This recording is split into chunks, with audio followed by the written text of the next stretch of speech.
Good morning, good afternoon, whatever it is right now. I am doing the next lesson, lesson 4 in your math books.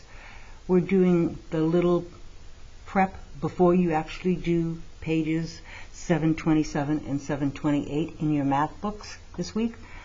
We're going to talk about multiplying whole numbers and fractions.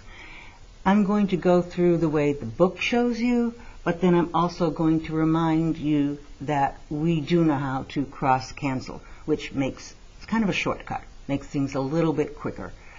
I know the newsletter said that if you had trouble, that if you were on the IXL, not to go on fractions.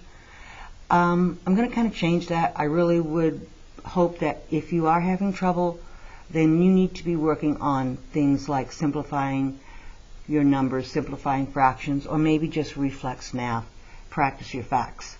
Because everything we're going to be doing for the rest of the year, at least for the next 2 or 3 weeks, will have to do with fractions and multiples and things. We'll be multiplying, dividing, and if you don't know your facts, as I've said before, please take the time to be sure and practice them. So we're going to be talking about writing a whole number as a fraction. Any whole number you always put over 1. 22 million, and it's over 1 when you're writing it as a fraction. Wild parrots spend 1/6 of the day looking for food. How many hours a day does a parrot spend looking for food? So you're going to find 1/6 times 24, 24 hours in a day. 1/6 times 24 over 1. You have to write it as a fraction. Now, they're showing you just to simply multiply across, which is exactly what you can do. So that would end up being 1 times 24 and 6 times 1, so that would be 24 over 6. Now, that's top heavy, so we can't leave it like that. We need to simplify. So we go back to remembering what you do when you have a top-heavy number. You look at the bottom number. Can it go into the top number? How many times? That becomes your whole number. So you are looking now at 24 over 6. So I'm looking at it. I'm going to go, how many 6s in 24? There's 4. So I don't have any remainders. So when I'm simplifying, my answer is now going to be 4.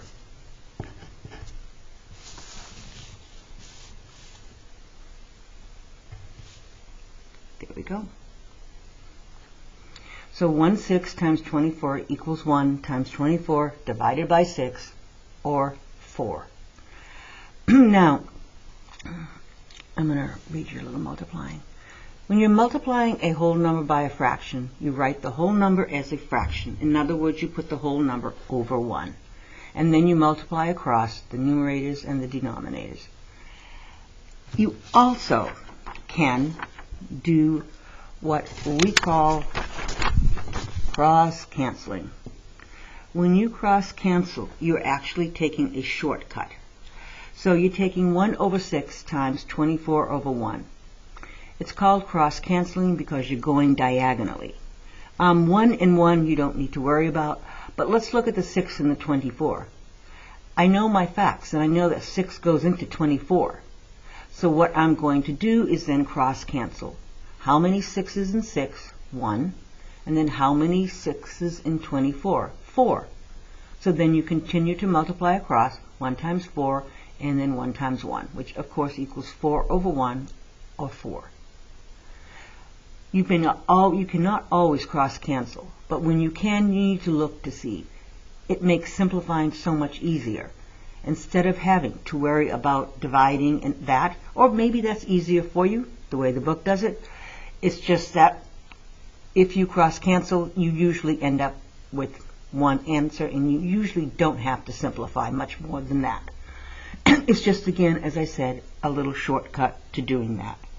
I am going to say, while I have you on here, we will be working again for the rest of the year out of the math book. Next week, we will be starting on pages 727 and 728 and working through page 729, and 730. You also will be taking a quiz on the IXL on those types of deals. I will be giving you I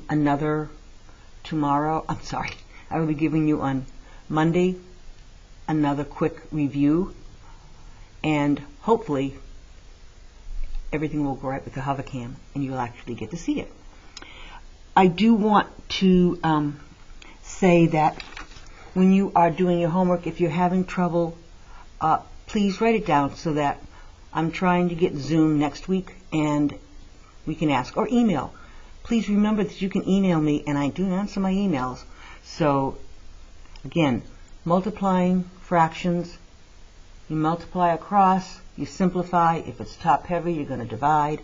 Or if you can cross cancel, do that before you multiply, and usually it is a shortcut.